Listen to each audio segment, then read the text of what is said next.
Church, salamat kayo sa inyong faithfulness. No? Salamat sa inyong pag-support sa inyong pastor in me, si Pastor Alex. No? Kabalo ka sa iyang situation, no? But ang inyong presensya, nag-aato mo din every Sunday is very great encouragement sa iyang. Dato ko anak, dato kinang pagdasig sa family at kay Pastor Alex personally. So, salamat kasi inyong time. Pero nabuntag again, no? Pastor Robert Sidyal, gikan sa Mount Calvary, nag-work ko dito as staff, church, at the same time, assistant pastor sa Bulaton sa Ginoo sa May Fatima kay Pastor Al Barbon. No? Salamat ko nga, gidala ko sa Ginoo din, amen? Salamat sa Ginoo, pwede tagamitin miskan asa. Padami pa din na church, kung miskan asa nga kaibot kami sa Diyos. Amen? So, karang buntaga, kung ang mga Bibles sa Matthew chapter 16. The same chapter sa ako ang gitong itong ngayong Domingo. Matthew chapter 16. Sa itong mga Bible. Ato ta sa pagwali sa pulong sa Diyos. Matthew chapter 16. Verse number 13. ngadto sa 16. So Matthew 16 verse 13 ngadto sa 16. So katong niani Domingo ato ang gi-tackle ang verse number 18. So dito ta magadto dito dili ta taman sa 16 karon. Matthew chapter 16 verse number 13 hangtod sa 16 sa itong mga Bible palihog.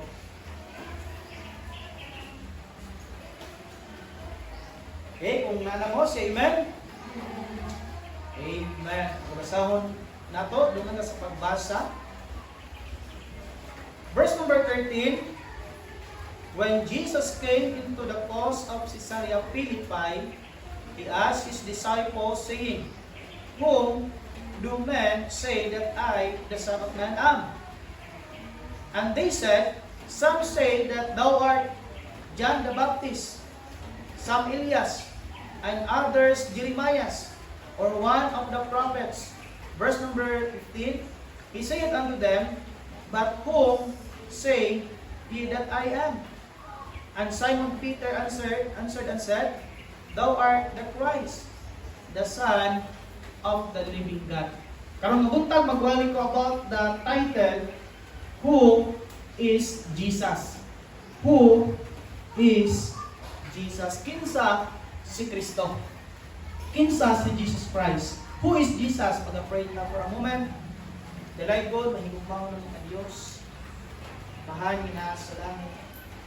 Sa makausap pa Ginoo, nagadool kami sa inyong trono, nagpapaulos ang kaugaling mo.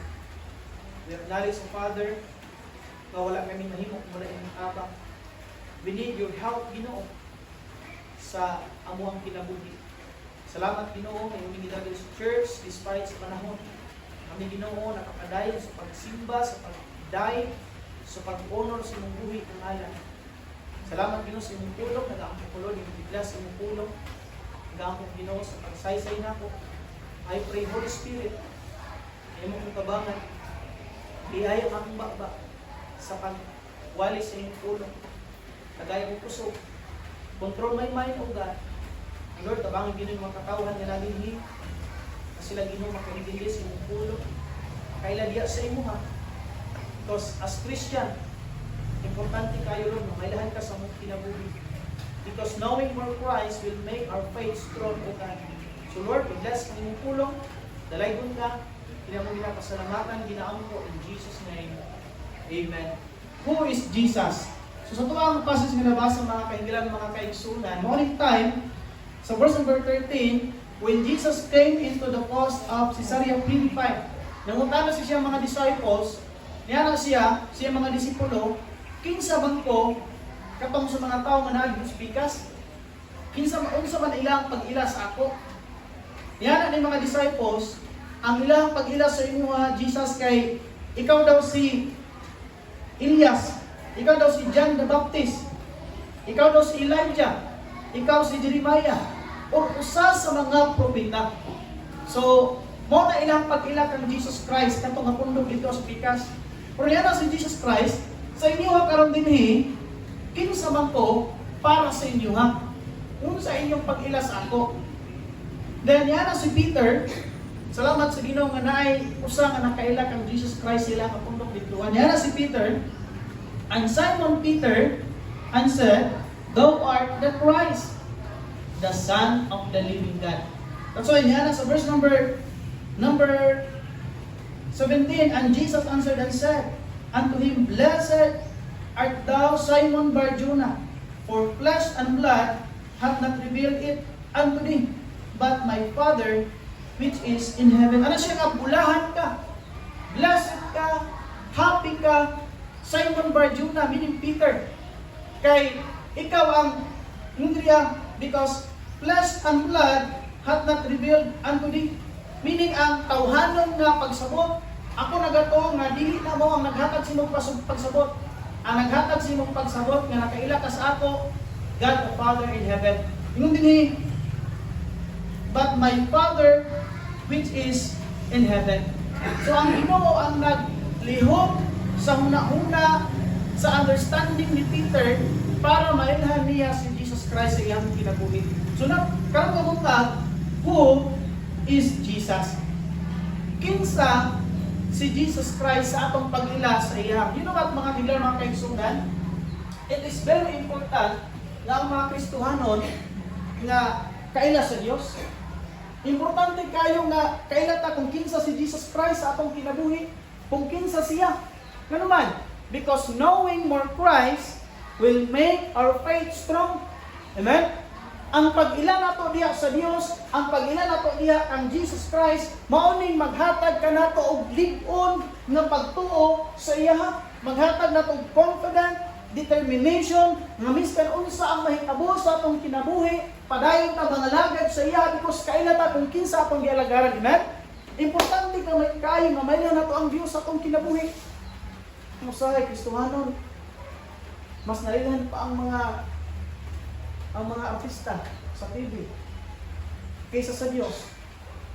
Mas nailan pa nato kung hisgutan siguro nato katong mga all-star sa NBA, mas kaila pa ta sa ilaha.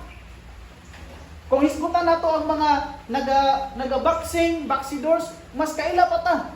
Hisgutan to si Manny Pacquiao, kaila pa ta sa iya. Kung hisgutan nato atong silingan, mas nakaila pa siguro ta kaysa sa Dios. Mga higalaysoon, church, sabi na, nindot og tama as Christian, na kung naaman tayo mailhan sa atong kinabuhi, dapat mailhan nato ang Dios sa atong kinabuhi. Because knowing more Christ will make our faith strong. Mao ni ang desire ni Paul sa Philippians chapter 3 verse number 10. Ingon niya, that I may know Him. At ang ublihan palihog sa Philippians chapter 3 verse number 10. Ano na itong desire ni Paul? Philippians chapter 3 verse number 10. Nindot kayo ang desire ni Apostle Paul, mga kahigalamang kaigsunan, ng iyang desire sa iyang kinabuhi, nga mailhan si Jesus Christ sa iyang life. And I hope and I pray na ang Kristohanon mag-desire na mailhan si Jesus Christ sa iyang kinabuhi. Philippians chapter 3, verse number 10. Tanawin itong gingon ni Paul. Sa Philippians chapter 3, verse number 10. Tawa diha, yun sa verse number 10. That I may know Him, and the power of His resurrection, and the fellowship of His suffering, being made conformable unto His death. Tanawan ang first na praise niya. Yan na si Paul, that I may know Him. Nga ako untang mailhan siya. Mga kalekson, kung naman tayo ilhon sa tong kinabuhi, undangan nato ang pag-research o mga Korean nobela ng mga sikat nga artista. Kinsa na pud nga ako ang i-idol karon? I-search na nako bi. No? Namtay nga na. Kinsa na pud ka ang ako ang ubanan karon? Gusto na ko makauban sa iya? No. Kung naa ka ilon sa atong kinabuhi, ilhon nato ang Dios sa atong kinabuhi. Amen? Who is Jesus? Kaya gibaya katong mga pundok na mga pundok diri nga si Jesus Christ nga kinsa man ko para sa ilaha. Nga sila nga Jesus, ang pag-ilan nila sa imo, ikaw daw si John the Baptist, ikaw daw si Elijah, Elias, si Jeremiah, o usa sa mga propeta. Huwag yun sila nakaila kay Kristo. Huwag yun sila nakaila kay Jesus. Unya, sa mga disciples, I believe more than 3 or 4 or maybe 12 ni sila ng mga disciples nga na dito yan na si Jesus Christ sa ilang, sige, kinsa man ko para sa inyo karon. Unsa may pakilan niyo sa ako? Usa lang ang nito ba? Meaning, usa lang nakaila dito kang Jesus Christ. Yan na siya nga, thou art the Christ, the Son of the living God. Karon nga buntag natin nakaila dito kay Jesus Christ. Amen. I hope ang atong motivation banganon na ito niya ta diri sa church. Dili tungod kay ay simba na pod. Para check attendance ba? Para makakumusta ko kay pastor. Okay ba na? Kung sa atong motivation ngano niya to sa church? Tungod kay kailatan na ang Dios tapos kung kalagaran simbahan sa atong kinabuhi. Amen. Buhi siya nga Dios. Tapos siya sa atong mga pagdaig, pagsimba, pag-alagad sa atong kinabuhi. He is a great God, living God, nga mag-glorify sa atong life, walay lain ang Dios. That's why mato ka sa simbahan. That's why mag-perform ka sa atong mga duty sa atong Christian life. So who is Jesus? Number 1, no, mga basic lang ni siya. No? Number 1, the way, the truth, and the life. Amen? John 14:6 sa mga Bible palihog. John 14:6 sa itong mga Bible. Who is Jesus? Number 1, Jesus is the way, the truth, and the life. John 14:6, ingon din he, and Jesus said unto him, I am the way, the truth, and the life, and no man cometh unto the Father but by me. So Jesus Christ is the way. Kung ang kaluwasan isgutan nato karon, walay laing dalan paingon sa langit, only Jesus Christ, man. Kung gusto nato nga kita makaadtog langit, kinahanglan to musubay sa usa lang gid kadalan. No, kung bato kag Davao, may duha ka dalan, right? Pwede ka moagi diri sa Malungon, Bigos, Davao na siya. So, pwede po ka moagi diri sa may Marbin, Takurong, nato Paglas, then naay dalan na patong Davao. So kung matog og Davao, naay duha ka dalan. Pero kung gusto nato ang kita matog langit, naay usa ka dalan, amen. And that is the Lord Jesus Christ. Ingon niya, I am the way. Ako lang ang dalan paingon sa langit. So kung gusto nato nga kita malangit, musubay ta sa saktong nga dalan. The church is not the way, the baptism is not the way, the religion is not the way. Kita dili dalan, kaya sa mingon na kala, kita lang may makaluwas, pastor. Nami usahay masulwini. Mutana ko ba? Kung pananglitan kung mamatay ka asa ka padulong, kasagaran sa tubag nila, mana gyud nga kita ra may sayod, pastor. Ning kamot ng mata, maluwas lang mata sa atong kaugalingon, kita ra may makaluwas sa atong sarili. Hindot paminawon, pero sayo siya. Kaya nga itong kaugalingon di makaluwas, amen? That's why yan ang sipaw nga, not by works. Sa Bible, sa Ephesians 2:8 and 9, for by grace are you saved through faith, and that not of yourselves. No? Dili sa atong mga kaugalingon, not of works, lest any man should boast. So nga itong kaugalingon, di makaluwas. Di ni dalan. Ang atuang relihiyon, dili dalan. Ang baptist, dili dalan tayo sa langit. That's why wala relihiyon makaluwas. Only Jesus Christ is the way to heaven. Amen? And He is the way. Dili lang kung hisgutan atong kaluwasan, di lang siya dalan tayo sa langit. Dalan po siya sa pamaagi diri sa kalibutan. No? Kung gusto nato, no, mga young people someday, gusto ninyo kining kanang good marriage, maayo nga kaminyoon.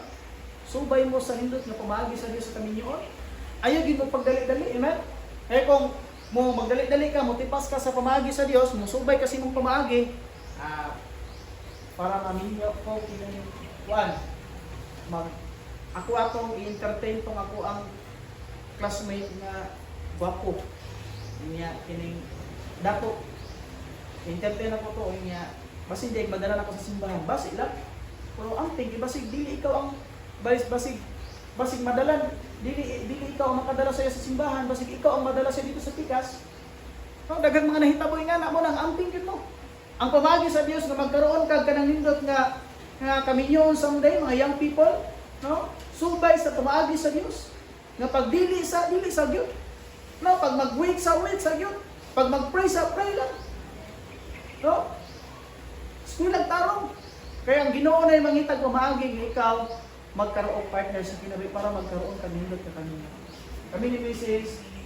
ikasal ni Wibak 2021 3 years na mi sa kaminyoon ug walay pagmahay nga nagsulod mi sa kaminyoon ngano man nagsubay mi sa nindot ug sakto madala sa Dios sa kaminyoon ug nindot ang amo ang anak say nga perfect among marriage walay perpekto nga marriage na no walay perfect nga kaminyoon even sa kami kanang ang pastor kaminyoon sa pastor or kaminyoon sa miskan kinsa Kristohan nga imong gilatan-aw walay perpekto nga kaminyoon pero salamat kung mapakyas ang kaminyoon, we have a God in heaven na magtabang ka na ito. Amen?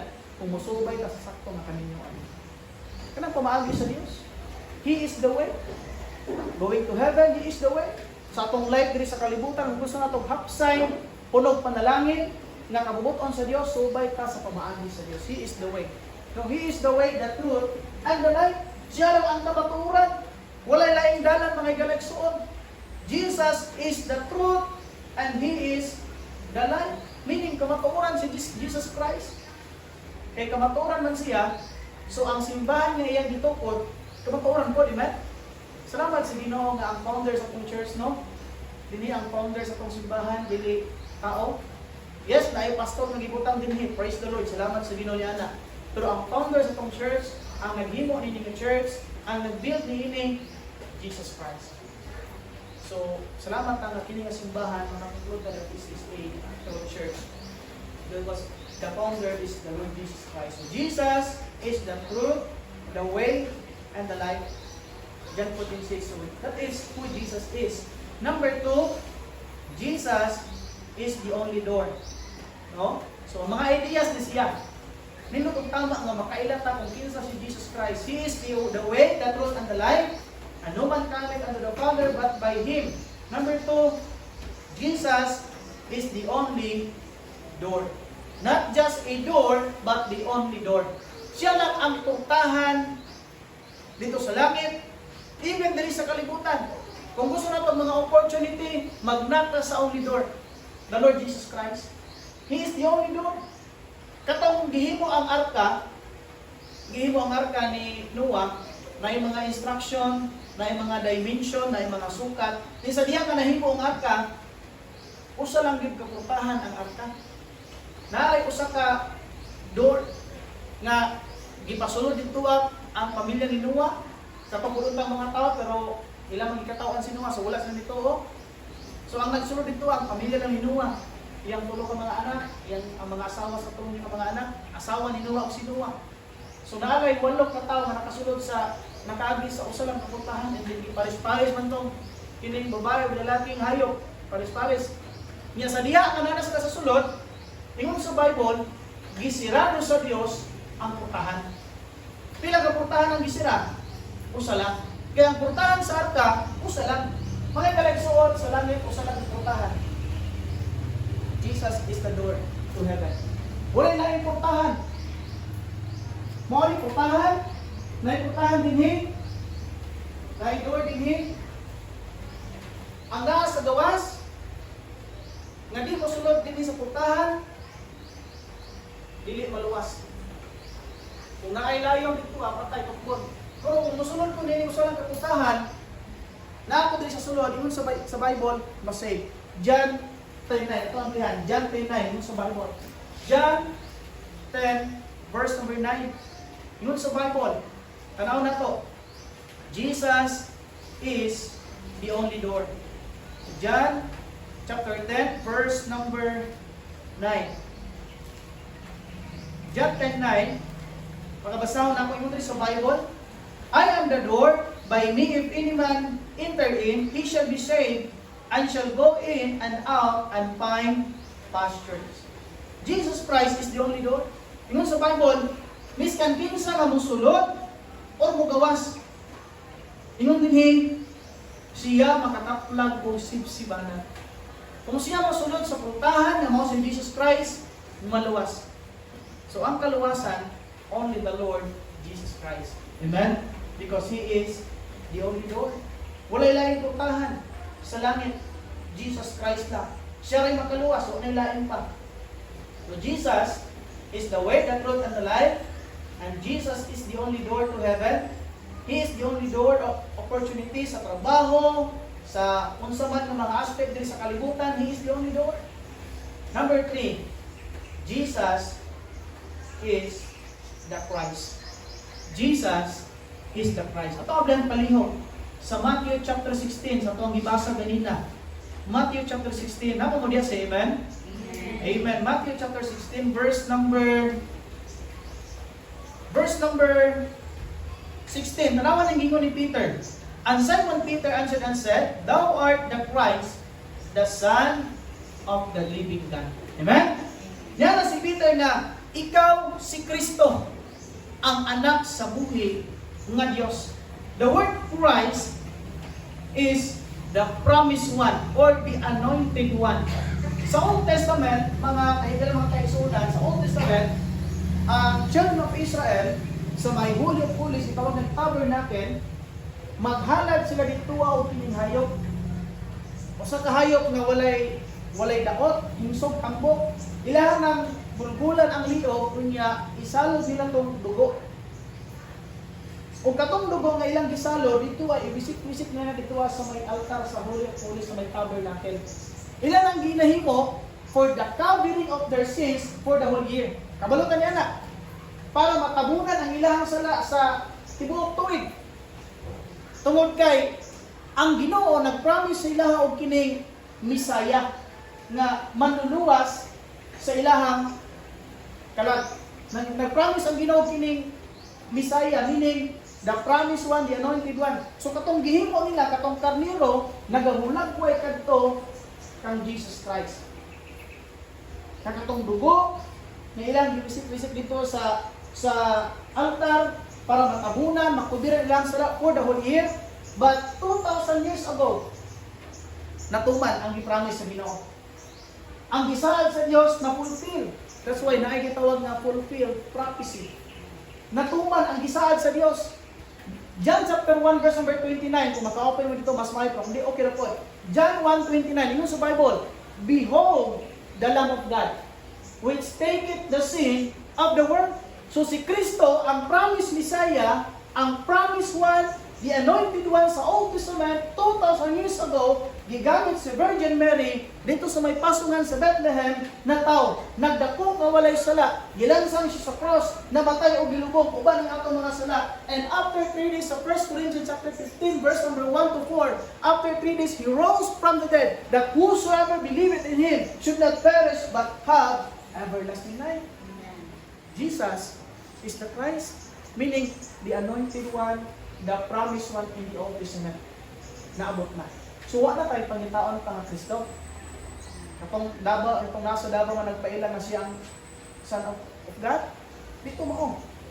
Dakpan man. Didagpot na gamit. So kung mo sulod diri ang magpaila na mga siya, oy, tansa, unang mga siya na ako ang Kristo. Magpuputag ba kong reliyon? Ano kung makuha ko? Ang Kristo, niabot na, amen? Nagsakripisyo ito sa cross. Gidawat na nimo, gidawat na po, nagpuyo sa atong kasing-kasing, gibangko niya atong kinabuhi. Sa una, martista, sa una, libakila, taon, di na. I hope and I pray, amen? Sa una, palahubog ko, ambot na po sa inyo Pero karon salamat sa Ginoo, katong gidawat ako si Christ, katong manluwas, the Lamb of God, gibangko niya ang kinabuhi, gibangko niya ang destination, padulong ko sa impyerno sa una. But now, I'm bound in heaven. He changed my life. Sa una, di ko ganang mabasa sa Bible, pero praise the Lord. Karon di ko mahimutan kung di ko makabasa sa Bible. Ano man? Tungkol di Kristo, amen? Bangko niya ang kinabuhi. Therefore, if any man be in Christ, he is a new creator. All things are passed away, and behold, all things are become new. Christ, Jesus, is the Christ. Meaning the promised one, the anointed one in the Old Testament. Who is Jesus? Jesus is the way, the truth, and the life. Jesus is the only door. Jesus is the Christ. And Jesus is the Son of God. Amen? Pabalikan mo basa. Jesus is the Son of God. Verse number 16, and Simon Peter answered and said, Thou art Peter, thou art the Christ, the Son of the living God. Ikaw si Kristo ang anak sa buhi ng Diyos. In John 3:16, for God so loved the world that He gave His only begotten Son. So Jesus Christ, dili lang di ay way, truth, and life, dili lang kay only door to heaven, dili lang kay Christ, the promised one, the anointed one, but also Jesus Christ, sabi now, He is the Son of God.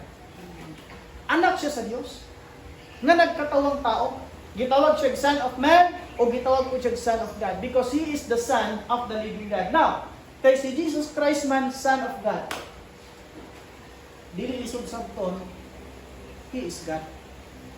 Kay anak man siya sa Diyos. Mutan ako sa inyo kung ang kabaw, mga anak, kung si anak sa kabaw, amen? Kung ang baka, mga anak, kung si anak sa baka po. Kung ang kanding, mga anak, kung si anak sa kanding.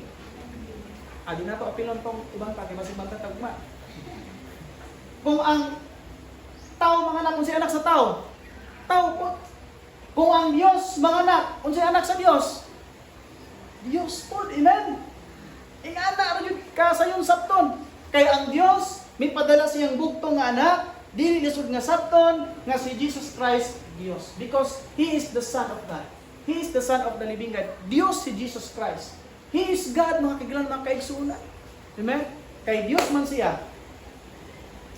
Siya lang atong Diyos. Ano lang ang Diyos sa Bible? Siya lang ang Diyos. Kay anak man si Jesus Christ sa Diyos, Diyos siya. Karon, siya lang atong simbahon nga Diyos. Amen? Sa atong kinabuhi as Christian, dapat wala tayo laing simbahon. So, una, katong nata sa pikas, una kaminganlan, daghan ka ginasimba, kaya mo simba ta na anak ni anak, punuan sa saging, simba ta anak, pining bato nga nasa sa balite, simba man ta anak, mga ba nasa altar, mo atong ginasimba, daghan kang Diyos sa una, pero kan usa lang atong Diyos, tungod kay usa ra ang Ginoo. Isa ra po atong simbahon as God, the Lord Jesus Christ. May kaligsoon, ayaw ibaylo si Jesus Christ sa lisan kung sa kabutang dili sa kalibutan. Kung Ginoo si Jesus Christ, siya lang ang dapat atong simbahon, di dapat siya ibaylo sa mga butang dili sa kalibutan. Muna kapag adlaw nga Domingo, ayaw ibaylo si Jesus Christ sa bulingon. Kaya naman ba na pastor, pwede ba kadisa ko masimba ron? Kaya kinay manglabas ako, may eskwela mo ito, estudyante na ko. Kinsa imuhang tagag panahon, bulingon or Dios? Seek ye first the kingdom of God, amen? And His righteousness, and all these things shall be added unto you. Kay Diyos man si Jesus Christ, siya lang ang dapat atong simbahon sa atong kinabuhi. So ang kanang mga butang nga nasa sa kalibutan, pag adlaw nga Domingo ako sa padaplin. Hoy natunaw sa atong Ginoo. Unya di man pud logik munaw tong Ginoo, amen? Nun sa Bible, seek ye first the kingdom of God. Kaluwasan. Meaning dapat ang tao maluwasa. And His righteousness, ang iyang pagkamatarong. Ang pagbasag Bible, pagkamatarong na sa Diyos. Ang pag-ampo, pagkamatarong na sa Diyos. Ang pag-atog Sunday school, ang pag-atog simbahan, pag-songhining, pagkamatarong na sa Diyos, muna nga di na ito ibaylo. Diyos ang panginahan. Amen? Gusto ito manginabuhi panalangin sa Bible, and all these things shall be added unto you. Kung gusto kang panalangin, una ang Ginoo sa inyong kinabuhi. As Christian, we need to seek God first. Kinahanglan nato unahon ang Ginoo. Di lang kay need, but we must, meaning kinahanglan kayo nato unahon ang Ginoo. In order we have a makaangkong tagpanalangin sa atong kinabuhi. Seek ye first the kingdom of God and His righteousness. Isimbahon nato ang Ginoo. Si Jesus Christ, what tayo lang simbahon, siya lang atong simbahon sa atong kinabuhi. Knowing more Christ will make our faith strong. So who is Jesus? Number one, He is the way, the truth, and the life. He is the only door to heaven. He is the Christ, the anointed one, the promised one, and He is the Son of God. He is God. Simbahan sa sinyong kinabuhi. Wala tayo lang pagtagad sa atong kinabuhi every Sunday. Diyos Raga. Salamat sa Ginoo sa inyong present karong mabuntag. Salamat sa Ginoo. Nanagya ko yung faithful na mga members din nagabalik-balik, nagasimba diya sa atong buhi ng Diyos. Pwede ba lang magano ko sa pangulog yung napakatong mga mata? Let's pray. To pray ka. Lord God in heaven, salamat Lord sa inyong tulong ng inyong tanda. Natulong ka namin, Ginoo. Mahitungod ng Jesus Christ. That we as Christian, Lord, kinahanglan na mo, Lord God, na unahon ka sa mong kinabuhi. Na iluhon ka na mo sa mong kinabuhi. Lord, dahil mga panahon na usahay, mabisimid sa mga butang sa kalibutan. Masidetrack ni. Now Lord, salamat Ginoo. Nakatuloy sa imong pulong. Naunahon ka namo, simbahon ka namo. Salamat Lord, kinailan ka namo sa among kinabuhi. Tabangin man ni Ginoo nga i-share kini ngadto sa uban, barugan kini, unya i-share kini ngadto sa uban. Aron sila Ginoo makailapod kang Kristo sa ilahang kinabuhi. Lord, panalangin imong pulong. Ipabilin kini sa mga mga kasintasan. Naman yan ni Ginoo, wala pa nakangkong sa kaluwasan. Ang duha-duha pa, I pray, O Father, Holy Spirit, na kaglobo ng ilang mga kasingkasing, ilawaton kanila as their Lord and personal Savior. Kung may usta, huwag ka naluwas. Entre Ginoo, imo ang naluwas ng Bismillah. Kung natin yung mga luwas, Lord, I pray, Lord, tabangan mo sila, Lord, na ikaw ilang unahon silang kinabuhi. Unahon ka na Lord sa mong kinabuhi. Help us to seek you first sa mong kinabuhi. Help us Lord to worship you as our God sa mong kinabuhi. Kaya sa pagsimba, ihatag na mo among best diya sa imong Lord. Tungod kay ikaw Diyos, ikaw mong ginasimba. Buhay ka nga Diyos, takos ka sa mga pagdaig, pagsimba sa mong kinabuhi. Palain sa paglupo sa ulo, sa pagbiyo sa mga. Kung ang Diyos nag-exulti sa imong kasing-kasing karong buntaga pinagi sa mensahe, why not come to this altar? Magsaad ka sa Ginoo. Maghatag ka o pagsaad sa Diyos. Why not come? Hawa lang sa imong gilingkuran. Ang tulaw diri sa tubangan. Kung ang Ginoo nagipagsulti sa imong kasing-kasing, why not duol diri sa tubangan? Muyukpo ka sa Diyos. Istoryahon mo siya karong nga buntag. Habang nag-play ang piano, kung ang Ginoo nag-exulti sa imong kasing-kasing, mo adto ka diri sa tubangan sa altar o muampo sa Dios, musaan sa Dios, maistorya sa Dios. May kaliksoon, hawa na sa lingkuran, adto ka din niya ka, kayo ka ulo, pis ka. Tugtugan, istorya siya karong gabuntag. Takbo siya sa imong mga pagdaig, pagsimba. Takbo siya sa imong pag-alagad. Ila siya sa imong kinabuhi na siya nga Lord, tabangin ko Ginoo nga mailan pagiti ka pag-ayo sa akong life. Pag kining kinabuhi na ko Lord, ako ning ipagamit sa imuha, mga lagad ko sa imuha, hangtod sa imong pagbalik.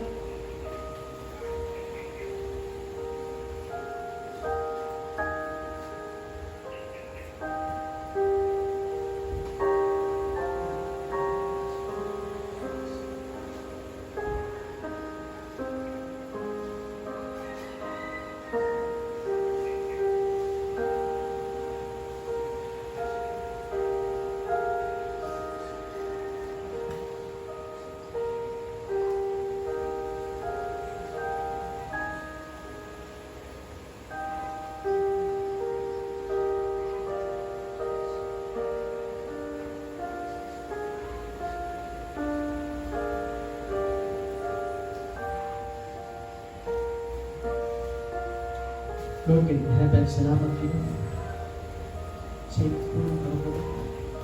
Lord, help us na mailahan ka na Lord sa mga kinabuhi. Tabahin kami Ginoo na ikaw ang simbaho. Tungkol kay ikaw na Ginoo Diyos. Tabangin ni Ginoo, nahon ka na mo sa mga kinabuhi.